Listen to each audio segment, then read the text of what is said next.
அனைவருக்கும் வணக்கம். Welcome to தெளிவின் வழி யூடியூப் சேனல். இது உங்கள் வாழ்க்கையை நீங்கள் மாற்றிக்கொள்ள உதவும் சேனல். இன்றைய தலைப்பு, இறந்தவரின் ஆத்மாவால் நம் அழுகையையும் வலியையும் உணர முடியுமா என்பதாகும். இது இருக்கிறதுலையே ரொம்ப எமோஷ்னலான ஒரு கேள்வி. நம்மளுடைய அன்புக்குரியவர்கள் இறந்துட்டாங்க அப்படின்னு சொன்னால் பொதுவாகவே மனிதர்கள் அழுவார்கள், வலியும் வேதனையும் வெளிப்படுத்துவார்கள்.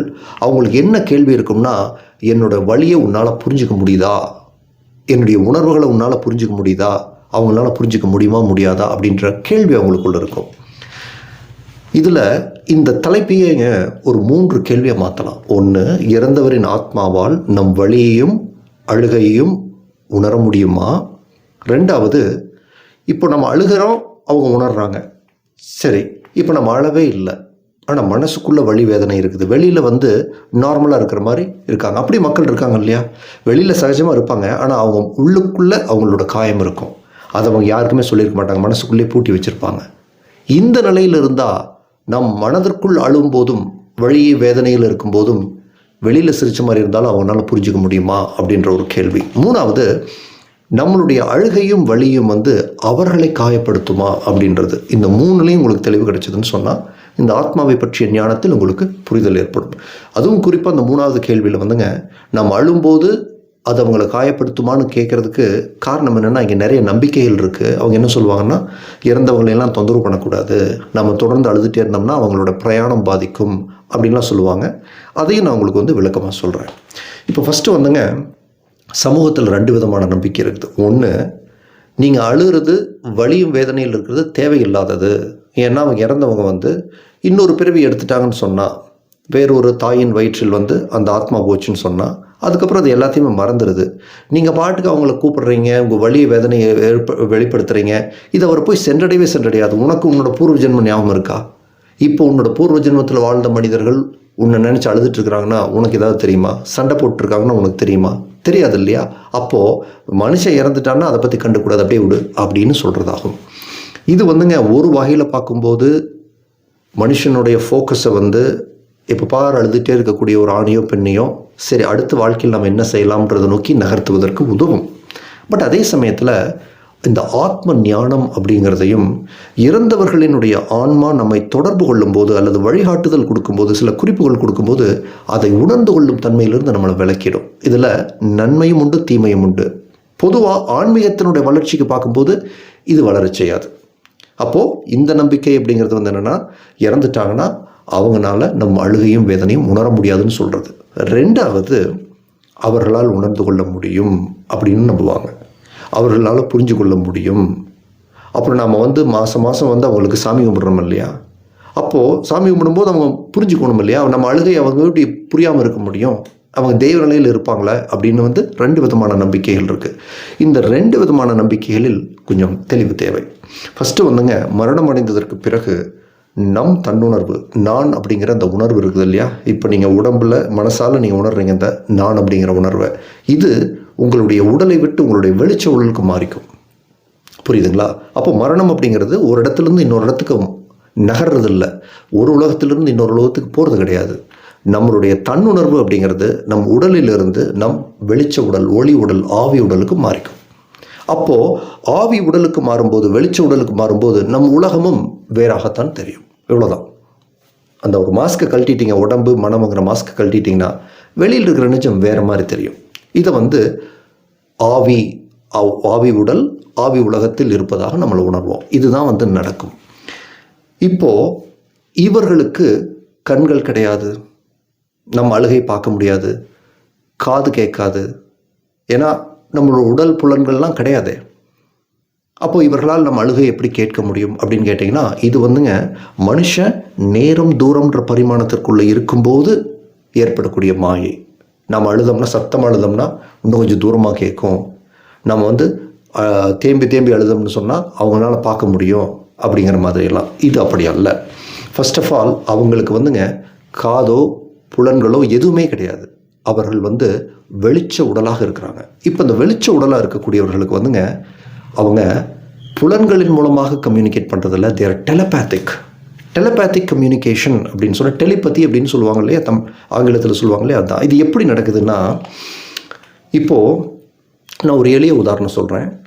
இப்போ நீங்கள் வந்து ஆஸ்திரேலியாவில் இருக்கிறீங்க, அமெரிக்காவில் இருக்கிறீங்க, இங்கிலாண்டில் இருக்கிறீங்க, இல்லை வந்து டெல்லியில் இருக்கிறீங்க, பாம்பேயில் இருக்கிறீங்க, சென்னையில் இருக்கிறீங்க, சேலத்தில் இருக்கிறீங்க, திருநெல்வேலி, எங்கேயோ இருக்கிறீங்க. எங்கிருந்து நீங்கள் எனக்கு ஒரு வாட்ஸ்அப் மெசேஜ் அனுப்பிச்சிங்கனாலும் எனக்கு அப்போவே ஒரு மெசேஜ் எனக்கு வந்து பீப் டோன் வருது இல்லையா, டிங்னு ஒரு சவுண்டு வரும் என் ஃபோனில். நீங்கள் என்னோடய நண்பர்னு வச்சுக்குவோம். அப்போ அந்த மெசேஜ் பார்க்கும்போது என்ன வருது, யாரிடமிருந்து அந்த மெசேஜ் வந்திருக்கு அப்படின்னு என்னால் வாட்ஸ்அப்பை திறந்தேன்னா நான் பார்க்க முடியும் இல்லையா. அதில் நீங்கள் என்ன எழுதியிருக்கிறீங்க, டைப் பண்ணியிருக்கிறீங்களா, வாய்ஸ் மெசேஜ் கொடுத்துருக்கிறீங்களா, இல்லை வீடியோ ஃபார்வர்ட் பண்ணியிருக்கிறீங்களா, இது எல்லாத்தையுமே என்னால் பார்த்துக்க முடியும் இல்லையா. இது வந்து வாட்ஸ்அப் கம்யூனிகேஷன் நடக்குது. இதே மாதிரி நம் அன்புக்குரியவர்கள் எப்படி நம்மளுக்கு வந்து எனக்குன்னு ஒரு ஃபோன் நம்பர் இருக்குதோ, அந்த ஃபோன் நம்பருக்கு நீங்கள் வாட்ஸ்அப் அனுப்புகிறீங்களோ, அதே மாதிரி உங்களுக்கென்று ஒரு தனித்துவமான அலைவரிசை உண்டு. சிக்னேச்சர் ஃப்ரீக்வன்சின்னு சொல்லுவாங்க. எல்லா படைப்புகளுக்கும் என்ன வித்தியாசம்னா, அந்தந்த படைப்புகளுக்கு அந்தந்த தனித்துவமான அலைவரிசை. இப்போ வீடு இருக்குதுன்னு வச்சுக்கோங்களேன், ஒரு தெருவில் 1ஆம் நம்பர் வீடு, 2ஆம் நம்பர் வீடு, 3ஆம் நம்பர் வீடுன்னு சொல்லி அந்த வீட்டுக்கு ஒரு நம்பர் இருக்குது இல்லையா. அது மாதிரி உங்களுடைய உயிருக்கு ஒரு தனித்துவமான அலைவரிசை உண்டு, சிக்னேச்சர் ஃப்ரீக்வன்சி. இதைத்தான் அவர்கள் கண்டுபிடிக்கிறார்கள். இப்போது வீட்டில் ஒரு நாய் வளர்க்குறீங்க, சரியா? 5 வருஷம் வந்து நல்லா வளர்த்திட்டு அதுக்கப்புறம் வந்து ஒரு 10 வருஷம் பிரிஞ்சு போயிடுறீங்க. நீங்கள் உங்களோட உடல் உருவமெல்லாம் மாறிடுச்சு. இப்போ அந்த நாய் உங்களோட உருவத்தை வச்சு கண்டுபிடிக்கிறது இல்லை, வந்து உங்களை நோர்ந்து பார்க்குது இல்லையா. இது புலன்கள் மூலமாக பார்க்குது. அப்போ உங்களுக்குன்னு ஒரு வாடை இருக்குது, உங்களுக்குன்னு ஒரு வாசம் இருக்குது. அதை வச்சு தானே அந்த நாய் வந்து கண்டுபிடிக்குது, உங்களை கரெக்டாக கண்டுபிடிக்குதில்ல. நீங்கள் உருவம் மாறி இருந்தாலும் கண்டுபிடிக்குதில்ல. அதே மாதிரி உங்களுடைய அன்புக்குரியவர்களின் ஆத்மா உங்களுடைய தனித்துவமான அலைவரிசையை வைத்து அவர்கள் கண்டுபிடித்து விடுவார்கள். இப்போது எப்படின்னா, நீங்கள் அவங்கள பற்றி நினைக்கும் போதே எப்படி வாட்ஸ்அப் மெசேஜ் என்னோடய ஃபோனுக்கு இம்மிடியட்டாக வருதோ, அது மாதிரி உங்களுடைய தனித்துவமான அலைவரிசை அவர்களை சென்றடைந்து விடும். அப்போதே இதெல்லாம் வந்து பிரயாணம் பண்ணிட்டு போகிறது கிடையாது, ஃபோன் சிக்னல்ஸ் மாதிரி கிடையாது, ஒரு இடத்துலேருந்து ஒன்றோட நகர்றது இம்மிடியட்டாக அப்போவே கிடைக்கும். அப்போது அவங்க என்ன எழுதுப்பாங்க, யாரிடமிருந்து இந்த டெலிபேத்திக் மெசேஜ் வந்திருக்கு, ஓ என்னோட அன்புக்குரியவர்கள். அதுக்கப்புறம் நம் வலியும் வேதனையும் எப்படி அவர்களால் உணர்ந்து கொள்ள முடியும்? சரி, நாம் வந்து அவங்கள பற்றி நினைக்கிறோம், என்ன நினைக்கிறோம், அழுகிறோமா, சிரிக்கிறோமா, துக்கமாக இருக்கிறோமா, இந்த உணர்வுகளை எப்படி அவங்களால கண்டுபிடிக்க முடியும்னு கேட்டிங்கன்னா, நம்மளுடைய மனதிற்கென்று ஒரு அலைவரிசை உண்டு, சரிங்களா? இந்த மனதின் அலைவரிசை உங்களுடைய நம்பிக்கைகளால் ஆனது. எதை உங்களுக்கு சரின்னு நம்புறீங்க, அந்த நம்பிக்கைகளால் ஆனது. இந்த நம்பிக்கைகள் என்ன பண்ணோம்னா, உங்களுக்குள்ள எண்ணங்கள், உணர்வுகள், நடத்தைகளை வெளிப்படுத்திக்கிட்டே இருக்கும். உங்களோட நடத்தைங்கிறது உங்கள் நம்பிக்கையிலிருந்து வருது. அப்போது இந்த நம்பிக்கைகள், உங்களுடைய எண்ணங்கள், உங்களுடைய உணர்வு, உங்களுடைய நடத்தை, உங்களுடைய உள்நோக்கம், இது எல்லாத்துக்குமே தனித்துவமான அதுன்னு ஒரு அலைவரிசை இருக்கும். எப்படி ஒரு ஊதுபத்தி பற்ற வச்சோம்னா அப்படியே ஒரு புகை மாதிரி போகுதோ, அது மாதிரி உங்களுடைய மனதிலிருந்தே நீங்கள் வந்து என்னென்னா, நீங்கள் வெளியில் காட்டுறீங்களோ இல்லையோ, உங்களுடைய அலைவரிசை என்பது நீங்கள் வெளிப்படுத்திக்கிட்டே இருப்பீங்க. அப்போ அழும்போது என்ன மனச்சூழல் இருக்கீங்களோ அந்த மனச்சூழலுக்கு உண்டான அலைவரிசையை நீங்கள் வெளிப்படுத்துகிறீர்கள். இதை அவங்க கண்டுபிடிச்சிருவாங்க. அப்போது நீங்கள் அழுத மறுநொடியே அவர்களால் அதை உணர முடியும். வலி, வேதனை அப்படிங்கிறது அது ஒரு குறிப்பிட்ட மனச்சூழல் இல்லைங்களா, அது ஒரு குறிப்பிட்ட மனப்பக்குவம். அந்த மனதையும் அவர்களால் எளிதாக புரிஞ்சுக்க முடியும். அப்போது நீங்கள் என்ன நினைக்கிறீங்க, நீங்கள் உங்களுடைய செயல்பாடுகள் எப்படி இருக்குங்கிறத உங்களோட நம்பிக்கைகள் மூலமாகவே வச்சு கண்டுபிடிப்பாங்க. அந்த நம்பிக்கைகள் வெளிப்படுத்தும் அந்த அதிர்வுகள், அலைவரிசையை வச்சு கண்டுபிடிச்சிருவாங்க. இப்போ நீங்கள் என்ன சிந்திச்சுட்ருக்கிறீங்க, உங்களுடைய உணர்வுகள் என்ன உங்களுடைய நடத்தை பாசிட்டிவாக இருக்கா நெகட்டிவாக இருக்கா, எல்லாமே அவங்க வந்து ஒரு ஸ்கேன் பண்ணுற மாதிரி. எப்படி வந்து ஒரு சிடி ஸ்கேன்களில் போய் ஆஸ்பத்திரியில் வந்து அந்த ஸ்கேன் ரூமில் போய் உட்காந்திங்கன்னா அந்த உடம்பை முழுசாக அது ஸ்கேன் பண்ணி சொல்லிடுதோ, அது மாதிரி அவங்க உங்களை ஒரு எனர்ஜி ஸ்கேன் பண்ணிடுவாங்க, உங்களுடைய அலைவரிசையை ஸ்கேன் பண்ணிடுவாங்க. அதனால் அவர்களால் புரிந்து கொள்ள முடியும். இப்போது கேள்வி என்னென்னா, நாம் அளவே இல்லை, நம்மளுடைய உணர்வுகளை வெளிப்படுத்தலை, சந்தோஷமாக சிரிச்ச மாதிரி இருக்கிறோம். அப்போது அவர்களால் கண்டுபிடிக்க முடியுமானா கண்டுபிடிக்க முடியும். காரணம் என்னென்னா, உங்களுடைய அழுகையை வந்து நீங்கள் முகத்தில் வெளிப்படுத்துவதை வச்சு அவன் கண்டுபிடிக்கிறது இல்லை, உங்களுடைய மனதில் என்ன நிகழ்ந்து கொண்டு இருக்கின்றதுங்கிறத உங்களுடைய அலைவரிசை காட்டி கொடுத்துரும். அதனால் நீங்கள் மனதிற்குள் பூட்டி வைத்தாலும் பூட்டி என்ன வச்சிருக்கிறீங்களோ அதற்கென்று ஒரு அலைவரிசை இருக்கின்றது, அது தன்னை வெளிப்படுத்தி கொண்டு தான் இருக்கும். வீட்டுக்குள்ளே என்ன மளிகை சாமானை வச்சிங்கனாலும் அந்த மளிகை சாமானத்துக்கு ஒரு வாசம் இருக்குன்னா அந்த வாசத்தை அது வெளிப்படுத்திட்டு தான் இருக்கும். புரியுதுங்களா? அந்த வாசத்தை நீங்கள் பூட்டி வைக்க முடியாது இல்லையா? என்ன அம்மா சமைக்கிறாங்களோ அந்த சமையல் வாசம்ன்றது உணர்ந்துக்கிறீங்க இல்லையா? அது மாதிரி. அதனால் ஒருத்தர் நடத்தையை வச்சு அவங்க உங்களுடைய என்ன நீங்கள் நினைக்கிறீங்கன்னு கண்டுபிடிக்கிறது இல்லை. உங்களுடைய மனதின் சூழலை வச்சு, அலைவரிசை வச்சு உங்கள் மனசுக்குள்ளே என்ன ஓடிட்டு இருக்குதுங்கிறத ஈஸியாக தெரிஞ்சுக்க முடியும். இப்போது நாம் வலியும் வேதனையும் வெளிப்படுத்தும் போது அது அவர்களை காயப்படுத்துமா? இப்போ நிறைய பேர் சொல்கிறாங்களே, நாம் அழுதம்னு சொன்னால் அது அவர்களுக்கு தடையாக மாறும், அவர்கள் சாந்தி அடைய மாட்டார்கள் அப்படின்னு. இதில் என்னென்னா,